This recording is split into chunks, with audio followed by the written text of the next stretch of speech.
Muy buenas noches, señores académicos. Hoy tenemos nuestra sesión ordinaria mensual del 13 de agosto del 2019. Hoy tenemos al doctor José Norman Salazar González, quien nos dará una conferencia sobre el proyecto de modificación a la Ley 23 de 1981, la Ley de Ética Médica. Es el proyecto legislativo 104 que se está debatiendo en la Cámara de Representantes por estos momentos.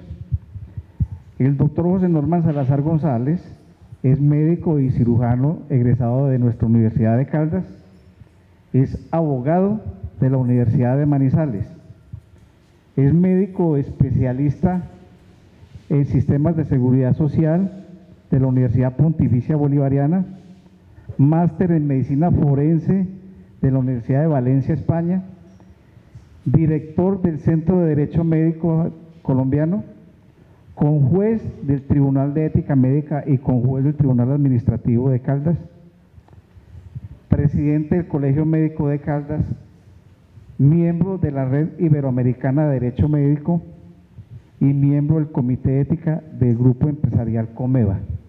Como ven ustedes, señores académicos, tenemos hoy la presencia de una persona, de un médico, quien ha estado en estos campos y con toda la capacidad y la sapiencia de hablarnos sobre cómo está en estos momentos el proyecto de modificación de Ley 23 de 1981. Entonces, doctor José Norman, queda usted con este auditorio y lo escuchamos. Muy buenas noches. La idea es compartir con todos ustedes una noticia que apareció hace 15 días con bombos y platillos y fue la radicación del proyecto de ley, un nuevo proyecto de ley que va a modificar la Ley 23 de 1981. Es el acto legislativo número 104 de 2019 y la importancia es porque apenas se está generando el debate y ustedes al final van a sacar las conclusiones si nos asustamos o nos ponemos contentos con el proyecto, cuyos aspectos más importantes los voy a enunciar. O sea, voy a hacer la presentación muy resumida y vamos a compartir por correo el texto que fue radicado, el texto del proyecto. Inicialmente, pues este es el menú que aparece en la Cámara de Representantes del proyecto de ley radicado el 30 de julio, hace 14 días. Fue radicado por 3 representantes a la Cámara, médicos. En primera instancia, el doctor Carlos Eduardo Acosta Lozano, médico egresado de la Universidad Juan N. Corpas y especializado en gerencia hospitalaria. Es representante y fundador de un partido político, Colombia Justa y Libres. El otro ponente, autor quien presenta el proyecto de ley es el doctor José Luis Correa López, egresado de nuestra facultad hace poco, médico general, y egresado de nuestra facultad de la Universidad de Caldas. Y aparece también el doctor Jairo Giovanni Tristancho Tarache, médico especialista en ginecología del Casanare, representante del Casanare del Centro Democrático. Esas son las corrientes políticas, digámoslo así, que han presentado este proyecto que empieza a hacer el tránsito. El paso siguiente es el nombramiento de un ponente para dar el trámite legislativo. Y en este es necesario hablar que la Ley 23 de 1981, expedida el 14 de febrero, tiene ya una vigencia de 38 años. No es una de las leyes más viejas. Existen leyes más viejas y vigentes. Hay leyes en nuestro medio que tienen una vigencia de más de 110 años y siguen vigentes. Y a lo largo de estos 38 años, pues ha sido notorio el cambio de los escenarios del ejercicio profesional, que es lo que ha motivado y ha generado esa sensación de necesitar adecuar la ley de ética a estos escenarios y a este sistema de salud que hoy por hoy tenemos y los avances que tenemos en muchos campos de la medicina. El único precedente que teníamos antes de la ley 23 del 81 es la ley 14 de 1962, ley que sigue vigente, que es la que regula el ejercicio de la medicina.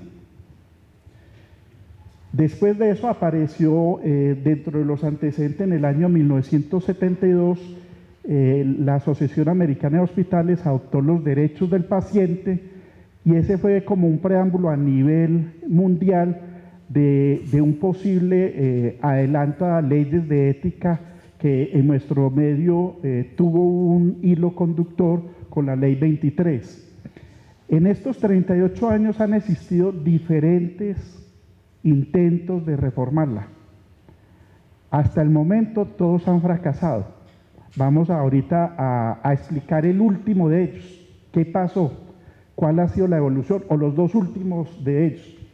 Y la ley 23 ha tenido reformas transitorias expedidas por coyunturas del sistema. Ustedes recuerdan hacia el año 2007-2008 cuando se dio la emergencia económica en el sistema de salud y que por unos meses estuvimos con unos decretos de emergencia social.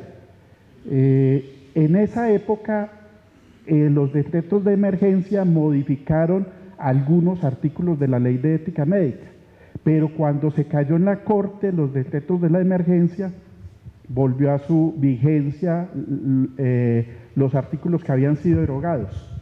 Igualmente, hubo una ley antitrámite, el decreto 019 del 2012, que también hubo modificaciones temporales en algunos aspectos de la ley 23, pero muy al fondo o muy hacia procedimientos que se venían realizando.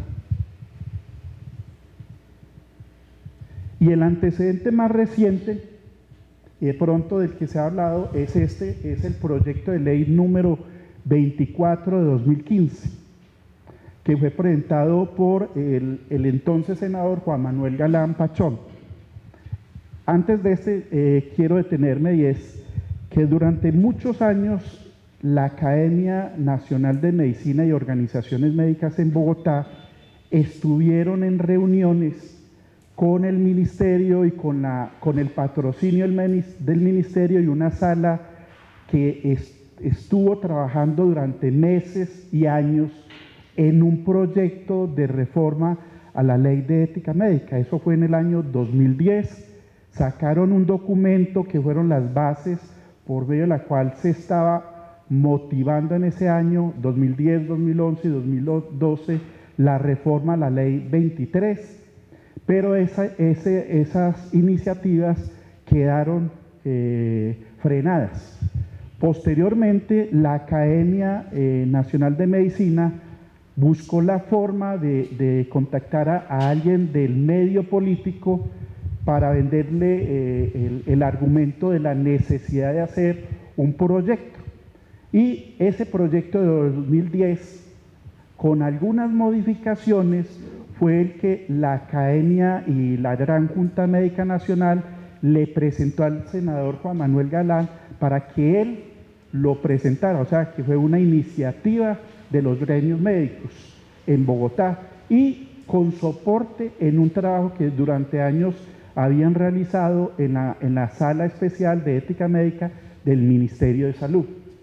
Este proyecto, radicado el 24 del 2015, tuvo la siguiente ruta, y es importante definirle cuál fue la ruta que nos va a dar el elemento al cual vamos a llegar a este año 2019. Una vez radicado, el Senado nombró un ponente.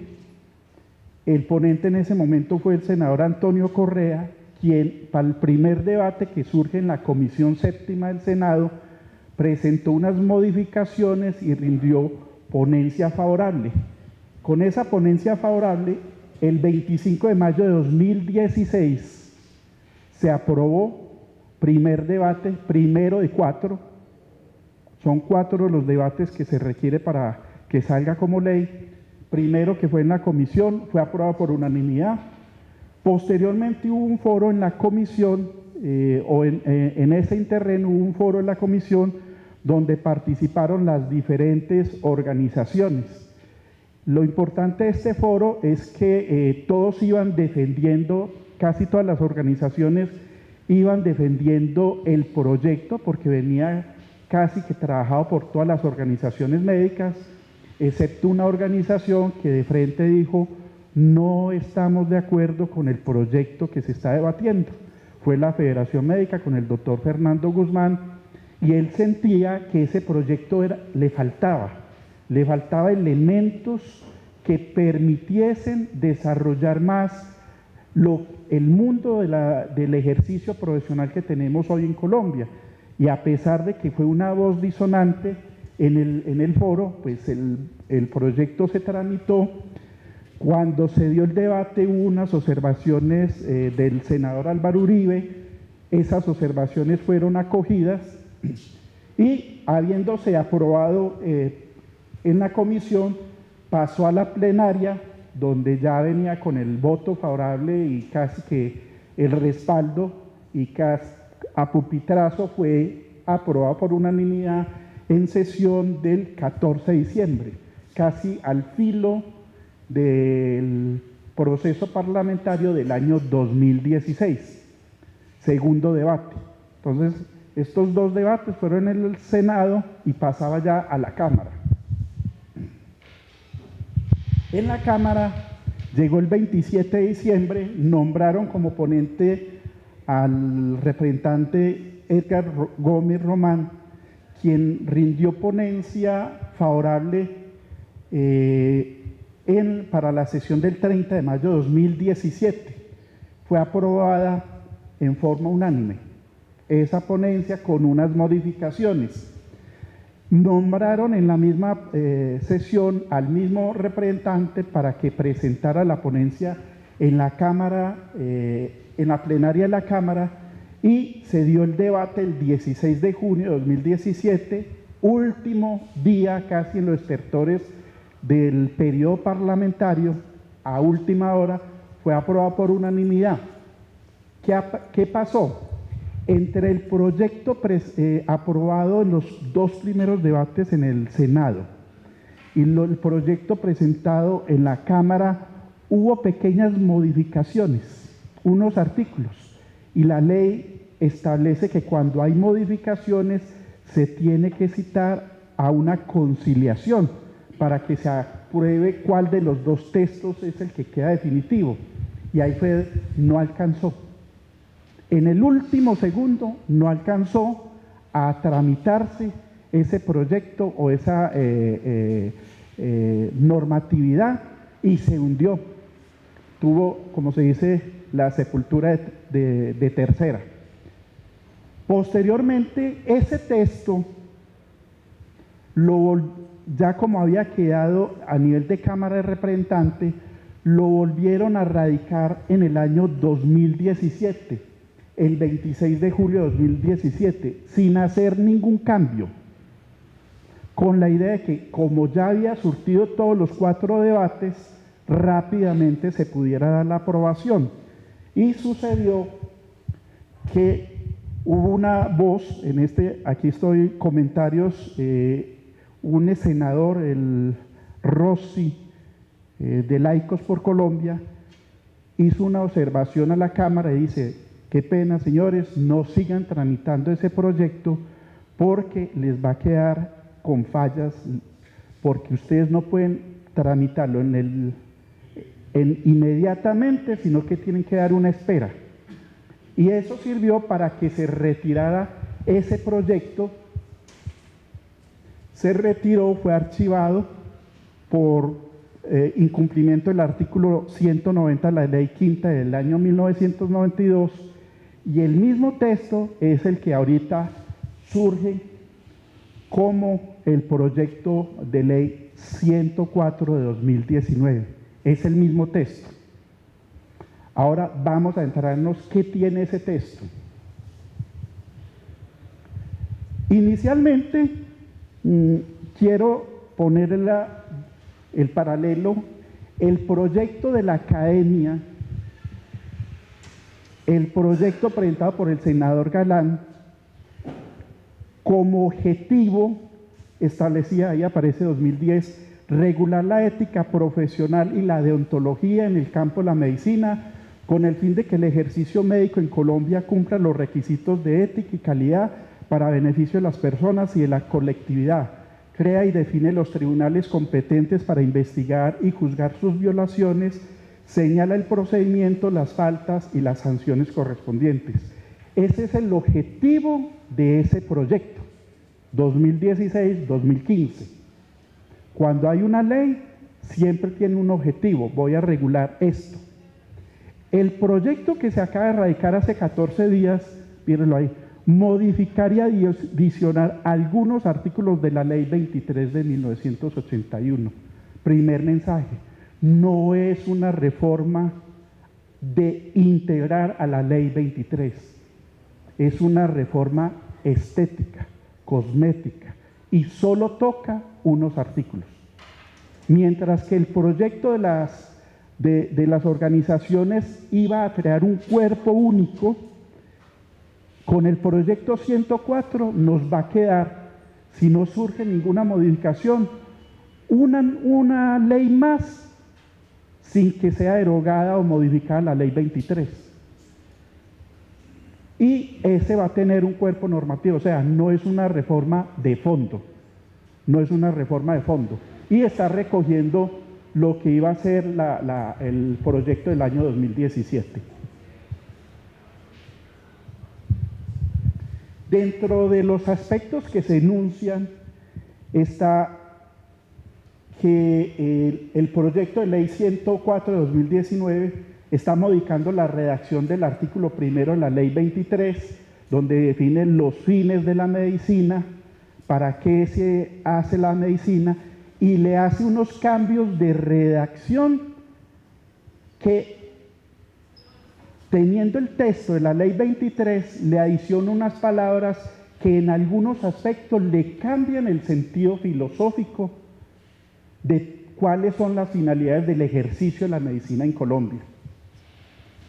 Introduce unos principios, mientras la ley 23 de 1981 solo manejaba dos principios éticos y bioéticos, que era el de la beneficencia y no maleficencia.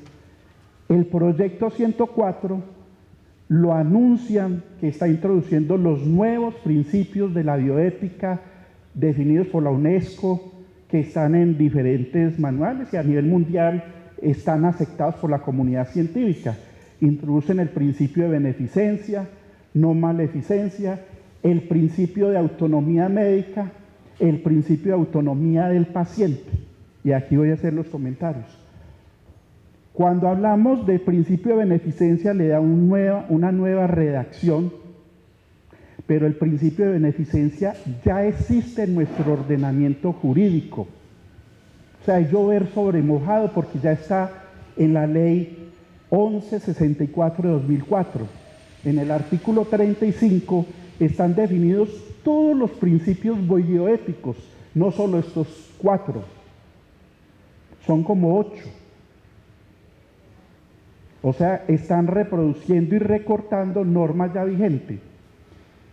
En el tema del principio de la autonomía médica, hace una definición de la autonomía médica que va en contravía de lo establecido en la ley estatutaria de la salud, que es de mayor jerarquía. La ley estatutaria, en su artículo 17, establece qué se define por autonomía médica. Y aquí hacen una nueva definición, utilizan algunas palabras de la ley estatutaria, pero hacen una nueva definición que no le da el alcance de la ley estatutaria. Y aquí hago un paréntesis. Entre las dos normas, la ley estatutaria es la más importante. No puede ir en contravía ninguna disposición de lo que dice la ley estatutaria. Entonces aquí hay un cortocircuito jurídico, porque quieren cambiar una definición que ya está en una ley superior. En el principio de autonomía del paciente También define una especie de derechos del paciente y tiene el mismo pecado. Va en contravía de lo que establece el artículo 10 de la Ley 1751, ley estatutaria, que establece cuáles son los derechos de los pacientes en Colombia. Y de aprobarse esto, sería una norma inconstitucional. De seguir el tránsito como está, fácilmente lo pueden demandar y se cae porque una norma superior no puede ser modificada por una inferior. Y adicionalmente, aquí hago un paréntesis para recordar lo que pasó con la Ley 1751. La Ley 1751, o la ley estatutaria, surgió inicialmente con 14 artículos que promovieron las organizaciones médicas. Se dio el debate en el Congreso de la República y le fueron adicionando un montón de artículos. Finalmente quedamos como en 28 o 29, y cuando se terminó el debate y fue a sanción presidencial, el entonces presidente y el entonces ministro se asustaron con la ley estatutaria, y se asustaron hasta el motivo de que dijeron: no la firmamos, y objetaron la ley por inconveniencia. Cuando objeta el gobierno la ley, pasa inmediatamente a revisión de la Corte Constitucional, y la Corte Constitucional revisó la ley estatutaria de salud y expidió la sentencia C-313 de 2018, más de 800 folios.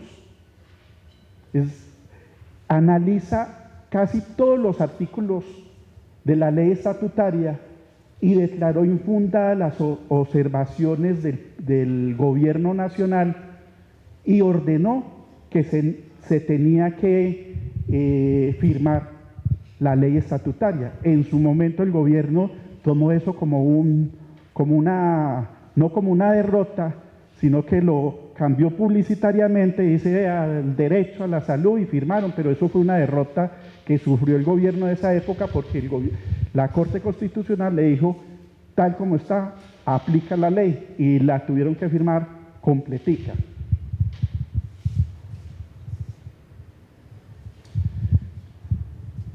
Dentro de los aspectos importantes hay un cambio, y es el médico en qué situaciones se puede excusar o se abstiene de realizar un acto médico.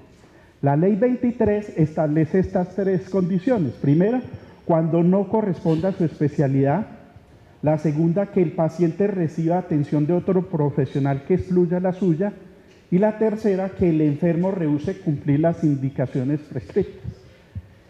El proyecto amplía y desarrolla en buena forma esas indicaciones y establece cuando la atención no corresponda a la experiencia, conocimiento o especialidad. Introduce el tema de experiencia y conocimiento. O sea, es más amplio. Segundo, cuando el paciente reciba de otro profesional que excluya la suya, sin previo consentimiento. ¿De quién? Del médico previo. Y aquí hace un énfasis al tema de la segunda opinión, que se permite la segunda opinión médica sin que en determinado momento se rompa ese vínculo con el médico tratante previo. Tercero, cuando el paciente rehúse cumplir con las indicaciones dadas, o cuando el paciente o sus allegados agredan al personal de talento humano en salud. Cuando existe una agresión al equipo, a la misión de salud, es uno de los factores que permite excusar la atención o abstenerse de realizar atención médica. Por enfermedad incapacitante del médico, esto recoge unos artículos de la Ley 23 donde establece que si el médico está con alguna dolencia o alguna enfermedad incapacitante que sea en determinado momento adicto, podrá rehusarse a realizar esa atención, y que la única condición es que la Ley 23 establece si es el único médico tratante del municipio. Aquí en la ley en el proyecto lo exonera por completo por enfermedad mental. Otra Cuando el médico terminó su turno laboral o jornada laboral, se puede excusar. No, es que yo terminé a las 7 mi turno y surgió una urgencia a las 9, 8, 9.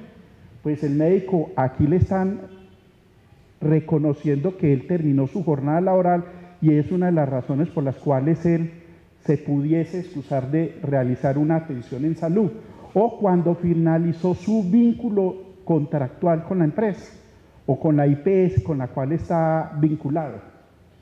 Cuando el ejercicio es contrario a la ley, o sea que la atención médica derive en una violación de alguna norma, cuando existan condiciones que interfieran la autonomía profesional o el ejercicio, cuando exista objeción de conciencia o cuando el médico hubiese sido sancionado. Aquí retomo dos aspectos. En el tema de la objeción de conciencia, la redacción que está en el proyecto 104 es pobre. La redacción que está en la objeción de conciencia del proyecto del 2010 y 2015 es muy buena, pero no la tomaron en cuenta. Y la que está en este proyecto es una redacción muy escasa, muy sutil, muy pequeña. Y en el tema de la autonomía médica, se me olvida mencionar, hay un sutil cambio que está con relación a la ley estatutaria de salud. La ley estatutaria permite y concibe la autonomía médica de la mano a la autorregulación. En este proyecto lo separa.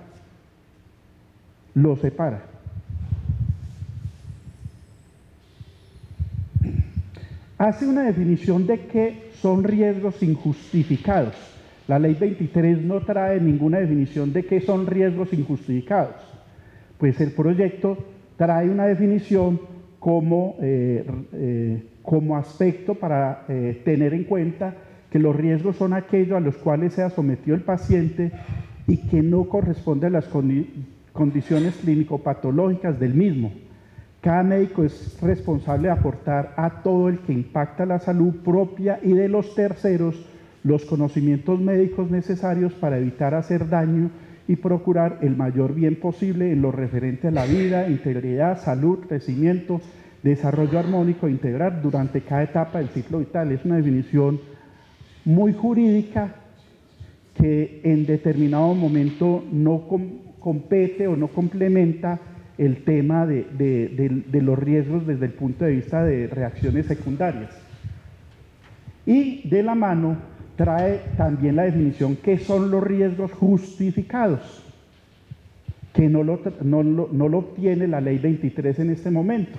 Riesgo justificado es la eventualidad que se presentan u ocurran situaciones propias derivadas del diagnóstico, tratamiento médico, terapéutico o quirúrgico.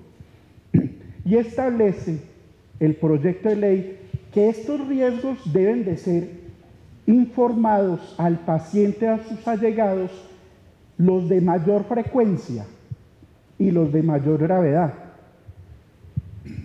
Y trae también una definición de información con relación al consentimiento informado. Y es el consentimiento tácito. El expreso es el que el paciente firma su consentimiento, su constancia, y el médico deja consignado en la historia clínica la advertencia de riesgos. Pero el tácito, que muchos tribunales no lo han aceptado, el Consejo de Estado ya ha tenido sentencias que han aceptado el consentimiento tácito, y es aquel donde dice, no, es que el paciente, si el paciente acudió por su propia voluntad, fue por todos los exámenes, solicitó todos los prequirúrgicos, fue a los controles previos, ya sabía cuál era la cirugía que se le iba a realizar, ahí hay un consentimiento informado, que no está consignado en ningún documento, pero el Consejo de Estado ha considerado que es válido ese consentimiento en tanto refleje que el paciente en diferentes momentos ha expresado esa voluntad. Ese aspecto, pues algunos tribunales no han aceptado el tema del consentimiento tácito, y aquí lo incluyen como una de las variantes del consentimiento informado. En ningún caso podrá ser, hablando de los riesgos justificados, en el proyecto establece que el ejercicio de la medicina en ningún caso puede ser considerada como una actividad peligrosa, ni su responsabilidad tener fundamento en el riesgo ni en el resultado. Esta definición trae, ese párrafo trae unas connotaciones jurídicas. Las actividades peligrosas demandan una responsabilidad mayor de quien las ejecuta. Entonces, aquí, de entrada, esta norma está alejando a la medicina de ser considerada una actividad peligrosa, que en algunas sentencias ha salido fallos contradictorios donde consideran algunas especialidades como una actividad peligrosa e invierten la responsabilidad que tiene el profesional de la salud. Entonces, en el proyecto queda consignado ese aspecto. Y la segunda, considerando que el ejercicio de la medicina es una profesión que busca proporcionar los medios, más no el resultado, es de proporcionar medios. Esa es una definición que ya está vigente en nuestro ordenamiento jurídico, en la ley 1164, la ley de talento humano. Con relación al consentimiento informado, ahí yo coloco un error del proyecto. 2 veces están modificando el artículo 15 con 2 artículos diferentes, donde desarrolla ampliamente el tema del consentimiento informado. Y las definiciones que trae el proyecto son buenas, hay que complementarlas, pero es una definición amplia de acuerdo a las circunstancias que se están presentando hoy por hoy en diferentes áreas de la salud. Y aparece la figura del consentimiento por representación, subrogado o indirecto, donde establece que a falta de voluntad del paciente, sus familiares, y establece la jerarquía, cónyuge y parentesco hasta 4º grado de consanguinidad, y otros familiares que demuestren una convivencia, son los que pueden, a nombre del paciente, otorgar el consentimiento informado. Esta es una definición que trae la ley y va también un poquito en contravía de pronunciamientos de incluso la Corte Suprema de Justicia, que ha quitado un poquito esa jerarquía que trae el Código Civil para efectos de representar a personas que no son capaces de manifestarse por sus propios medios. Incluso hace 2 meses cambiaron una norma del Código Civil actualizándola con relación a la representación. Establece una figura, y es que cuando las condiciones de salud cambien, las condiciones planificadas previamente para un tratamiento o un procedimiento cambie, establece la obligación de revalidar ese consentimiento informado como una obligación del médico. Y trae unos artículos especiales sobre los nuevos elementos del consentimiento informado, sobre muestras genéticas, sobre el manejo del genoma, que es una necesidad y no había normatividad muy directa que se pudiera relacionar. Hay otras leyes que lo traen explícitamente, pero aquí hace un desarrollo amplio del consentimiento informado. Sobre el tema de la retribución económica, establece que es un derecho del médico recibir una retribución acorde a la dignidad y de acuerdo a las reglamentaciones que trae el ministerio. La definición de retribución económica va un poquito más amplia de lo que trae la Ley Estatutaria de Salud. Se introduce un artículo donde se establece cómo se tiene que pagar o cobrar en el ejercicio privado, y se expone que debe hacerse de acuerdo a estándares racionales, de acuerdo a la especialidad y a a la proporción de profesionales que exista en el área y establece que el gobierno puede fijar esos estándares en el ejercicio privado. Y establece la obligación para los médicos que en caso de una urgencia o una emergencia, independiente de acuerdo o desacuerdo en el tema de la retribución económica, hay que brindar atención en salud.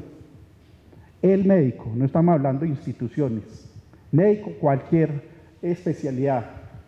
Y redefine la tradición de no cobro hacia los familiares directos del médico, dándole la facultad al médico para que pueda seguir con esa tradición, no como camisa de fuerza, sino como una recomendación y una continuidad de esa tradición hipocrática de no cobrar a los familiares del médico.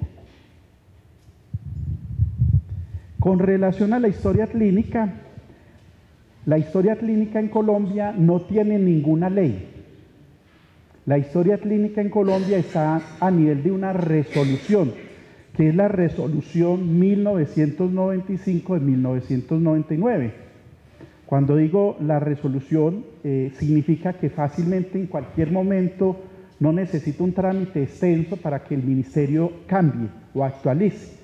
Pero entonces aquí trae una definición de historia clínica que incluso en algunos aspectos tiene unos errores. No se parece porque ahí introduce que sistema sanitario, y en Colombia no hablamos mucho de sistema sanitario.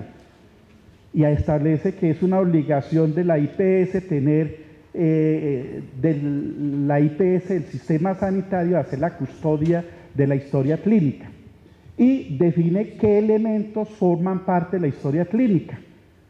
Todos los que conocemos, los registros electrónicos, los documentos físicos, reportes de paraclínicos, e introduce el registro, el contenido de voz y video, forma parte de la historia clínica. Si en el acto médico hay algún tipo de registro de voz o video, es parte de la historia clínica y está sometido a la reserva que establece la ley. Igualmente establece cuáles son las características que están definidas en la resolución del ministerio, pero aquí la parte novedosa de la historia clínica es el tema del contenido de voz y video. Con relación al secreto profesional, hace un cambio, la ley 23, ahí está lo relacionado con el secreto profesional, dice, se entiende por secreto profesional médico aquello que no es ético o lícito revelar sin justa causa. El médico está obligado a guardar el secreto profesional en todo aquello que por razón del ejercicio de su profesión haya visto, oído o comprendido, salvo en los casos contemplados por disposiciones legales. Y el proyecto trae otra definición y dice, por secreto es mantener en reserva todo lo que haya hecho, visto, oído o comprendido con relación al ejercicio profesional y que no cesen con la muerte del paciente. Secreto profesional, las conclusiones que surjan de una reunión o una junta médica. Secreto profesional, las opiniones que se hayan expresado aún por fuera del acto médico, pero con relación al proceso de atención de un paciente. Forman parte del secreto profesional y están en una definición más amplia que está en el proyecto de ley, que es uno de los cambios que trae. Condiciones para el ejercicio de la medicina en Colombia. Establece la ley 23, lo que tenemos hoy vigente dice, se necesita refrendar el título respectivo ante el Ministerio de Educación Nacional, registrar el título ante el Ministerio de Salud y cumplir con los demás requisitos que para los efectos señales dispongan las normas. ¿Qué nos trae este proyecto? Dice, título otorgado por una institución de educación superior legalmente reconocida. Es una actualización de una definición que es válida. Con validación en caso de títulos o certificados obtenidos en el extranjero de acuerdo a las normas vigentes. Conserva la misma línea y es una actualización de la norma. Estar certificado mediante la inscripción en el Registro Único Nacional, o sea, en el Registro Único de Talento Humano, estar inscrito. Es una obligación. Y tiene un parágrafo que de una vez lo denuncio. Para mí es un mico y es un conflicto de intereses, porque de una vez en ese parágrafo establece que la única entidad que va a hacer ese registro es el Colegio Médico Colombiano. Yo soy integrante del Colegio Médico desde hace como 6 años y todavía no he podido asistir a una asamblea en Bogotá porque jamás me han convocado. Pero por ley le están otorgando, por ley, de por vida, ser la responsable de realizar el registro de talento humano, cuando es un procedimiento que debe dejarlo únicamente enunciado, que la entidad, que el ministerio, después de un procedimiento como lo han hecho, sea seleccionada para realizar el registro de talento humano en salud, deberá continuar con ese registro, pero de una vez aquí mencionan que le asignan, le dan el premio al Colegio Médico Colombiano, que para mi modo de ver es un mico, porque quita a cualquier otro tipo de organización a futuro de que pueda en determinado momento concursar o presentar documentación para realizar el registro de talento humano en salud. Defino que hay un conflicto porque uno de los que han impulsado este proyecto ha sido el Colegio Médico Colombiano.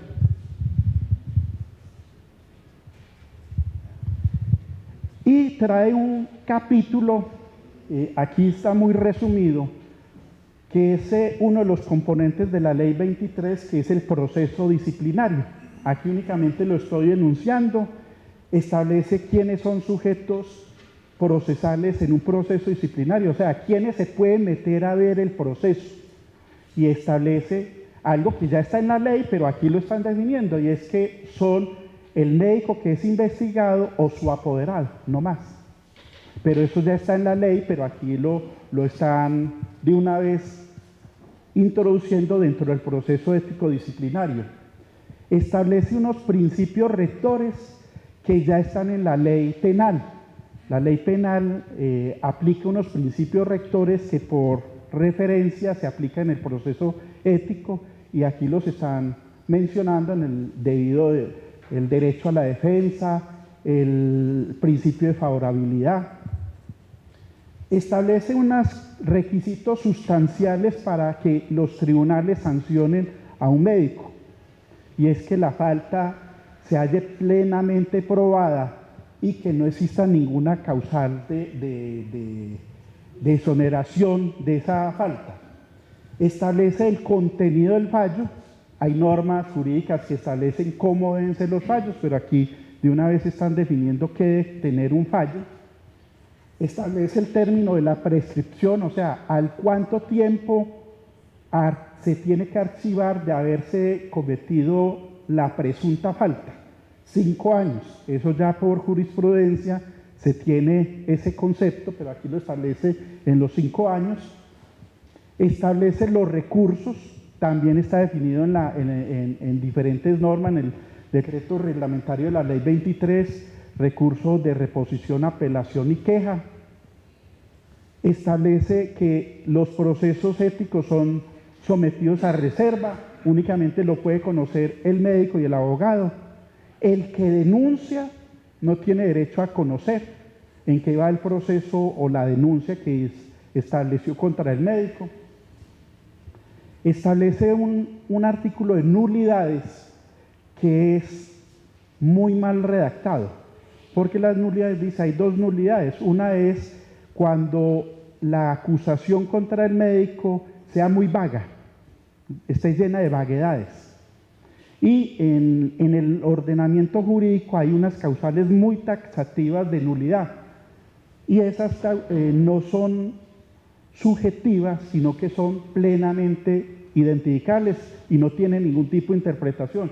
Aquí las 2 causales de nulidad son objeto de interpretaciones, que se considera una vaguedad. Y establece la graduación de la pena, pero esa graduación es muy corta. Hay normas en el ordenamiento jurídico colombiano que establece, venga, cuál es la razón para aplicarle la sanción menor, media o mayor a un profesional o a alguien que incumpla. Aquí establece una graduación muy básica, pero hay normas, especialmente en el Código Disciplinario, que son excelentes y que en determinado momento pudieran ser aplicadas. Finalmente, pues todo esto, unas conclusiones que yo quiero exponer, y es que yo reconozco de pronto la buena intención de los ponentes, de quienes han presentado el proyecto, pero hay que definir cuál es el alcance que se quiere. ¿Se quiere hacer una reforma de unos artículos o se quiere un cambio de fondo a la Ley 23? Si es un cambio a la Ley 23, lo ideal es que se integre en una sola norma, que no quede una ley aquí, otra ley allí, otra ley, que se integre en un solo cuerpo. Establecer que en el proyecto no se dupliquen normas que ya están vigentes, como la ley estatutaria y la ley de talento humano, que se están replicando y en forma opuesta aspectos que ya están vigentes hoy por hoy. El proyecto que presentó la Gran Junta Médica Nacional en el 2010 y rescato el proyecto de ley 24/2015 es más completo, más integral, más filosófico, más de la esencia de ser un cuerpo normativo para el ejercicio profesional, más que este proyecto de ley. Necesita una técnica jurídica. El proyecto de ley se evidencia, no sé si fue hecho por estudiantes, dice que una abogada de un cuerpo legislativo de uno de los, fue la que revisó, pero les coloco un ejemplo. Si se está cambiando la ley 23 como en 15 artículos, en el último artículo solo se está derogando 2, cuando la norma debe ser que se derogue todos los que se han cambiado. A manera de ejemplo, hay muchos errores jurídicos.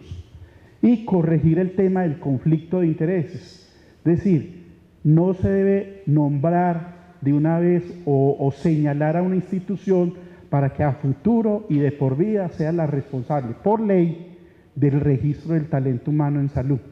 Entonces, esos son los aspectos importantes que trae este proyecto y que en los próximos meses pues vamos a oír mucho y ustedes van a leer el contenido y que nos llama a la reflexión hasta dónde queremos nosotros ir con este proyecto de ley. Como les empecé diciendo, o nos ponemos a llorar o aplaudimos o proponemos. Yo soy de la tesis de que estamos en un punto clave donde uno puede proponer a ver si se corrige aspectos que ya están enunciados. Muchas gracias. Doctor José Norma, muchas gracias por su disertación. De verdad que nos deja muchas tareas, muchas inquietudes. Pienso que la academia y todo el gremio médico tenemos que comenzar a hacer un estudio muy profundo sobre este proyecto de modificación de la Ley 23 de Ética Médica y además también que ojalá dentro de ese proyecto se dé la obligatoriedad de que la enseñanza de la ética médica sea para los estudiantes de pregrado y de posgrado. ¿Sí? Entonces quedamos aquí, llegamos a discusión, preguntas. José Norman, gracias por la presentación de este proyecto. Los que de alguna manera hemos estado en el Tribunal de Ética Médica, entendemos de la urgente necesidad de modificación de la Ley 23 de 1981. Cuando se construyó la ley, el ejercicio fundamentalmente era privado. Todavía no venía las reglamentaciones posteriores que dieron origen a una medicina institucional, fundamentalmente. Pero como entendemos que los tribunales no están para defender médicos, ni para atacar médicos, sino para defender la sociedad a nombre del Estado. Entonces hay una serie de datos que yo voy a leer en el proyecto que me parecen muy interesantes. El anterior proyecto, y como usted bien lo ha dicho, se perdió por una falta de conciliación en horas, 2, 3, 4 horitas, se perdió, y la Federación Médica Colombiana fue la adalid en el lobby para que se perdiera esa conciliación. No sé ahora, ni voy a entrar a discutir si tenía razón o no tenía razón el doctor Guzmán Mora o la Federación, pero también tenía una serie de problemas esa reforma. No era todo lo que queríamos en tener una norma que le permitiera a la sociedad obtener el ejercicio de una medicina tutelada por la calidad. Muchos de los académicos me han oído decir que la sociedad necesita que se investigue perfectamente qué calidad de medicina se está administrando en Colombia. Y no es la misma la calidad en este centro a la calidad que existe en la periferia del país o la que existe entre el centro y la periferia. No es la misma medicina. Y ustedes son testigos de una serie de problemas que surgen desde desde los estudios médicos de pregrado y de posgrado y de las supraespecialidades hasta la actividad frente al paciente, frente a las instituciones, frente a los colegas y frente a la misma medicina. Yo veo con preocupación, como lo dice José Norman, algunos puntos que vale la pena que reflexionemos. Los voy a leer detenidamente, pero hay algo que te quería preguntar. ¿Qué dices sobre la conformación de los tribunales de ética médica? Ese es un problema que a mí me parece que hay que abrirlo, porque no se le puede dejar exclusivamente a la Federación Médica Colombiana los candidatos a la conformación de tribunales de ética médica. Tiene que ser o tripartito o cuatripartito, partiendo de otras asociaciones científicas, partiendo de la academia digo yo como academia de medicina, o las mismas facultades o escuelas de medicina. De tal manera que vengan de diferentes entornos los candidatos a conformar los tribunales. De tal manera que, como uno ve, pues tiene muchos vacíos, que los analizaremos ojalá en las próximas sesiones, y que no vale la pena ahora ponerme a analizar ítem por ítem, sino que hay que verlo en conjunto. ¿Qué habla de la reposición y la apelación? ¿Qué dice? No más. Bueno, ese es un punto que hay que mirar muy detenidamente. Y lo otro que hay que mirar muy detenidamente es la prescripción. Existen varias teorías sobre la prescripción de los actos médicos. O se van por las leyes penales o se van por las leyes administrativas. Y ahí tiene que haber una claridad meridiana para que el médico sepa cómo puede ser evaluada su prescripción ante una posible falta que tenga frente a la ética médica. La ley 23 le dio apertura a toda la ciudadanía a que pusiera en tela de juicio el ejercicio de la medicina. Afortunadamente los tribunales, y no porque seamos lenientes, sino porque eso es el proceso que ha suscitado. La mayoría de los procesos, los médicos no son sancionados. Aparecerá uno, no sé.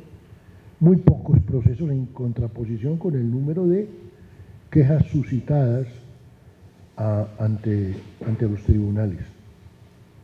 La ley tiene que permitir cómo se debe enseñar a la población al paciente, a los familiares del paciente, que es tributario de una sanción médica, de una queja médica, porque vemos que hay cosas que no van. Uno de los problemas que hemos encontrado es la tolerancia hoy en día, tolerancia entre el paciente y el médico y entre el médico y el paciente. La mayoría de los problemas que estamos afrontando son por las relaciones médico-paciente. Y por esa relación médico-paciente mal entendida, mal tolerada, el paciente presionado por su EPS hasta los últimos fines, ya ve al médico como su enemigo, como ustedes saben, no le tolera un minuto, no le tolera una decisión. Y el médico que no ha aprendido a tolerar, se enfrasca en una discusión de la cual no hay testigos para saber quién agredió o quién no agredió en un momento determinado.